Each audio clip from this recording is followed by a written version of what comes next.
Bill, how are you? Lisa, I'm great. It's good to be with you, and thank you for this opportunity to talk about jobs and how we move our state forward.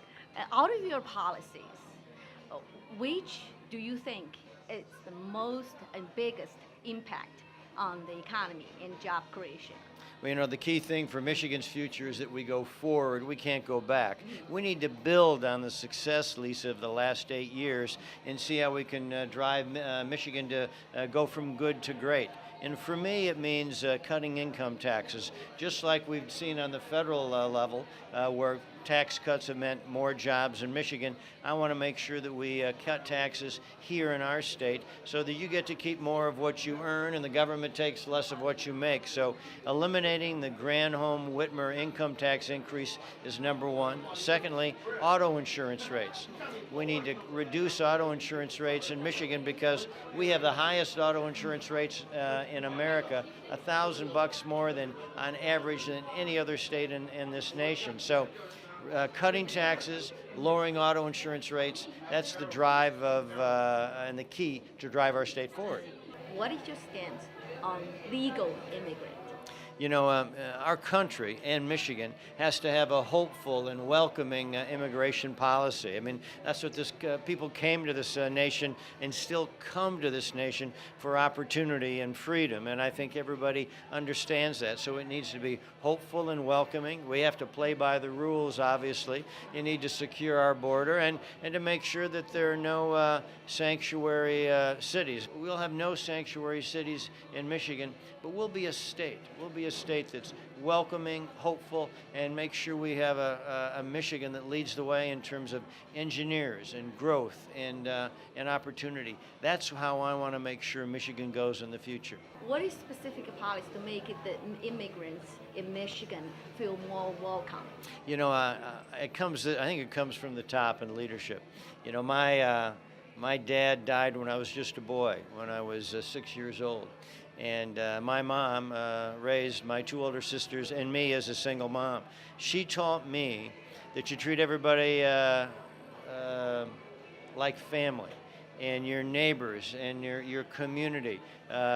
You just have to treat everybody the same way. And Michigan needs to be a state where there's no discrimination of any kind.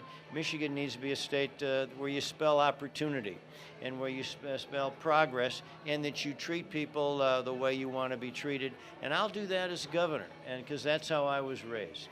Under the current trade atmosphere, yes, what's going on right now? Oh, I see. Gotcha. Know that. So what the state can do when you become the governor and can minimize the impact on the Chinese American living in Michigan, both socially and economically.